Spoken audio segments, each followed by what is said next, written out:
We're going to start with Souleyman's story. We're going to start with the best movie I saw this week. I'm not really doing it in a particular order. It just happened to be the first one in my list here. This is directed by Boris Lojkine. Oh my gosh, I can't say any of these names.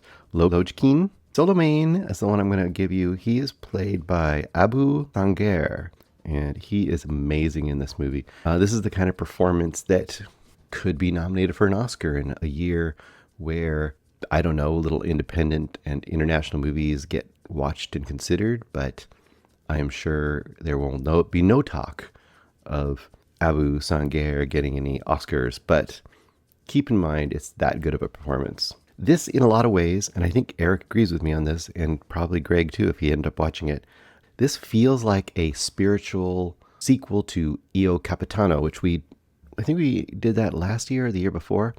Io Capitano is this epic journey of an immigrant from Western Africa up through Africa and then finally trying to make it to Italy across the Mediterranean Sea and ending up in Italy.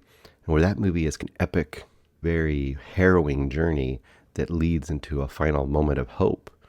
We always wondered in that movie, like, I wonder what the rest of that story would be like, because immigrants get to whatever land they consider the land of hope and opportunity. And many times immigrants get to that land and the reality is a lot more stark or a lot more difficult than they had dreamt of. And we always wondered what would be the rest of that story. And in a lot of ways, this is not the rest of that story, but it is like the next chapter in that story. I don't think it was planned to be, but it just kind of works out that way.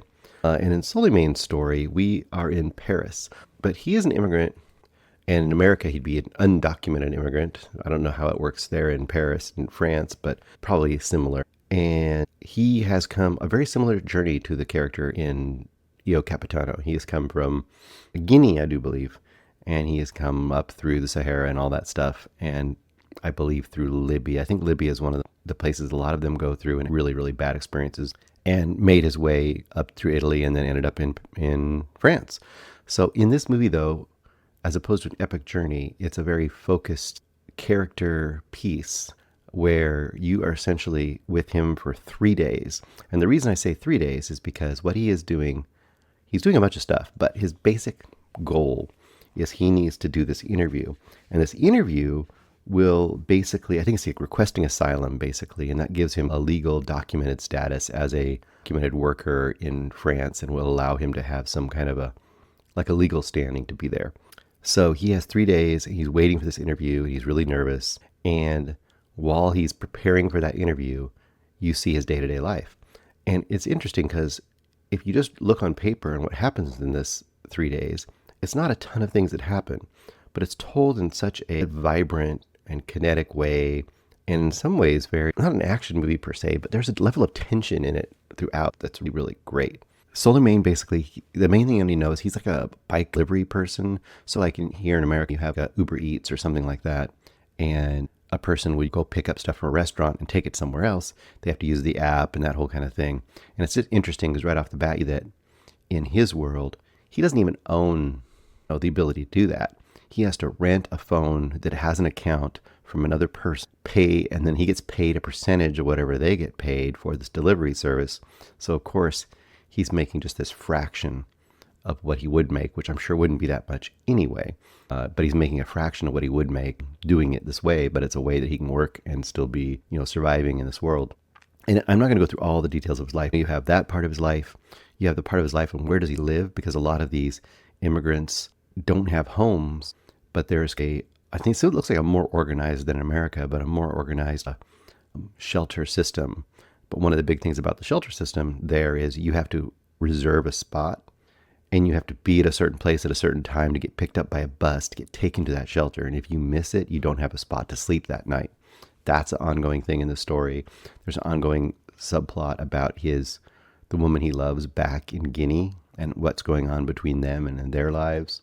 And then you just get this day-to-day stress of these deliveries and how they play out and how there's a level of, I don't know, like there's not like danger per se, but danger to his status and there's just lots of things working against him. And that's the main thing you see here is that one side of it, or the way the story is spun in America right now, especially politically, politicized as far as like demonizing immigrants or the vice versa, but really demonizing right now is a huge thing in America.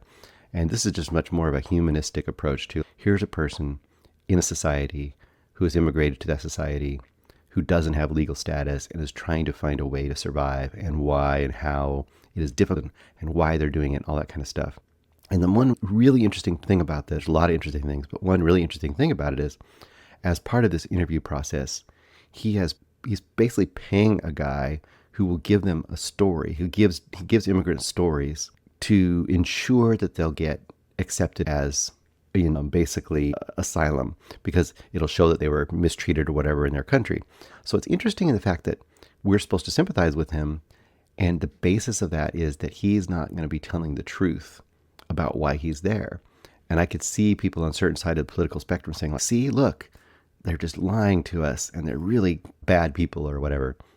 But a big part of this movie is getting past that, or understanding like the system is set up against people with their real human stories being enough to be allowed in society. They have to have something spectacular and harrowing in order to be accepted in society, and whether that is just or not. Anyway, fantastic movie. I know that Eric has some doubts about the very, very final outcome of it. Not really the final act. The final act is great. The final act is the interview. But there's how does the interview end up is a problem for Eric. And I think I agree with Eric. It would be just a little bit stronger if the outcome had been done in a little more of a, I don't know, if it had been done in a little more certain way. But even with that being said, I'd say that this movie is absolutely worth your time. I'm going to go 4.5 stars on this. I think if the ending had taken a stance a little more than it did, I would probably go up to 5 stars. And I still could. I think I can get past it. It's just kind of want to know an answer at the end that you feel like you've been leading up towards. Great acting, great movie, 4.5 stars. Probably not going to be easy to get right away, but I bet you this will show up on some streamers here pretty soon. Hey guys, thanks so much for watching this video. For more movie and television reviews and interviews, please subscribe to my Deepest Dream channel. Like, comment, share, subscribe. And as always, thanks so much for your support. Take care.